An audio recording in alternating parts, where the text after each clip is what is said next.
तुमच्या सोयाबीनमध्ये काटेकरी वेल वाढतंय आणि उत्पादन कमी होतंय, हा व्हिडिओ शेवटपर्यंत बघा. आज मी तुम्हाला 100% उपाय सांगणार आहे काटेकर वेल कंट्रोल करण्याचा.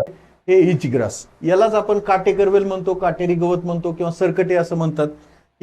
हा जर गवत जो मी बघितलं तर या ठिकाणी तुम्ही बघा की हा पिक्चर बघा, याच्यामध्ये बघा हे काटे आहेत. हे इतके जास्त काटे असतात की तुम्ही जर ह्या गवताला हात लावलं तर तुमच्या हातामध्ये घुसतात.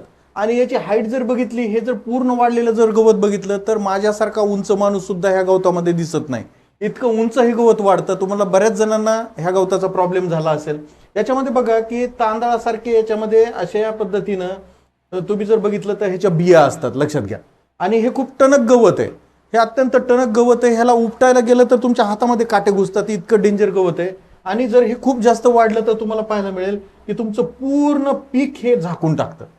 आणि याच्यामुळे जर तुम्ही बघितलं तर सोयाबीनमध्ये होणारं नुकसान जर ह्या गवतामुळे बघितलं तर 30 ते 70% पर्यंत तुमच्या उत्पन्नाची घट होते, लक्षात घ्या. म्हणजे इतकं डेंजर गवत आहे. आणि हे जे गवत आहे हे खूप फास्ट वाढतं.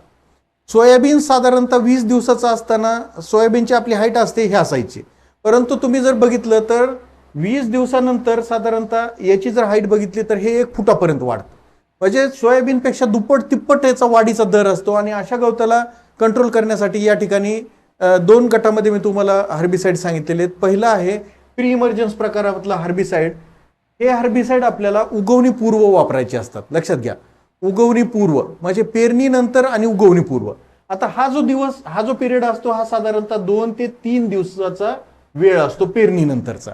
आणि इमिडिएटली पेरणी झाल्या जर तुम्ही याची फवारणी केली तर अत्यंत उत्तम आहे. पेरणी झाल्या फवारणी करत असताना मात्र पहिली गोष्ट महत्वाची आहे की जमिनीमध्ये वापसा असणं गरजेचं आहे. वापसा कंडिशन जमिनीची असणं गरजेचं आहे. वापसा जर असेल तरच प्री इमर्जन्स प्रकारातले हर्बिसाइड आपण फवारल्यावर त्याचा इफेक्ट होतो. कारण ही हर्बिसाइड आपल्याला जमिनीवर फवारायची असतात. जमिनीवर जर वापसा असेल तर ही हर्बिसाइड चांगल्या पद्धतीनं ॲब्सॉर्ब होतात. आणि जे गवताचं बी आहे हे गवताचं बी त्या हर्बिसाइडला ॲब्सॉर्ब करून घेतं.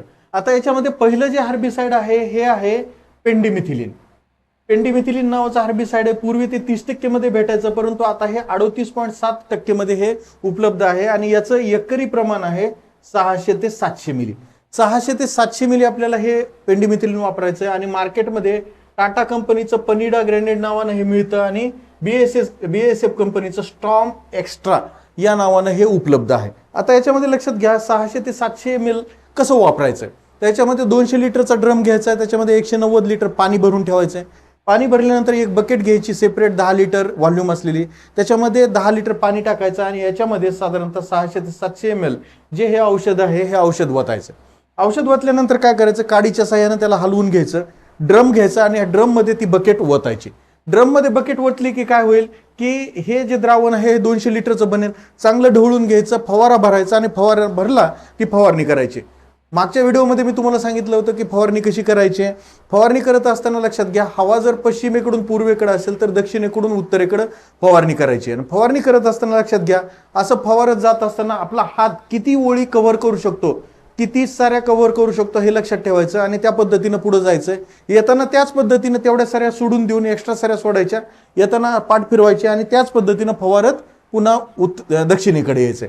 तर या पद्धतीनं तुम्हाला फवारणी करायची.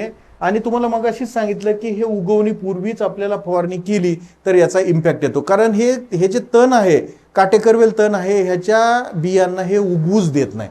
आणि उगवलं नाही की मग ह्या तुमचं जे सोयाबीन असतं त्या सोयाबीनमध्ये सोयाबीनची काढणी होईपर्यंत हे तण उगवत नाही आणि तुमच्या उभ्या पिकाला कुठलंही नुकसान होत नाही.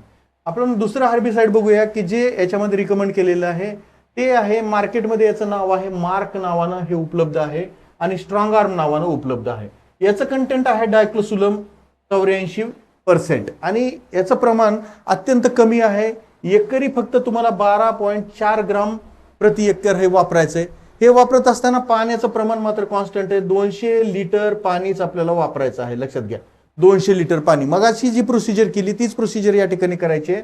हे 12.4 ग्राम. आता बऱ्याच शेतकऱ्यांना वाटेल की एवढं काय काम करणार आहे, परंतु याची इफेक्टिव्हिटी खूप चांगली आहे. तुम्ही दुप्पट प्रमाण वापरू नका.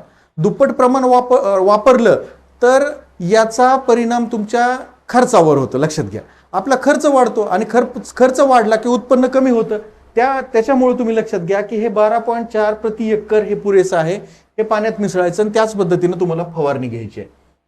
याच्यानंतर तिसरं जे विडीसाइड आहे हे सुद्धा खूप चांगलं आहे. हे सुमीमॅक्स नावानं मिळतं आणि याच्यातलं जर कंटेंट तुम्ही बघितलं तर फ्लुमिऑक्झिन नावाचं कंटेंट आहे. हे कंटेंट आपल्याला फक्त 100 मिली प्रति एकर वापरायचं, लक्षात घ्या. आता मगाशी बघितलं होतं 12.5 ग्राम, आता हे आहे 100 मिली.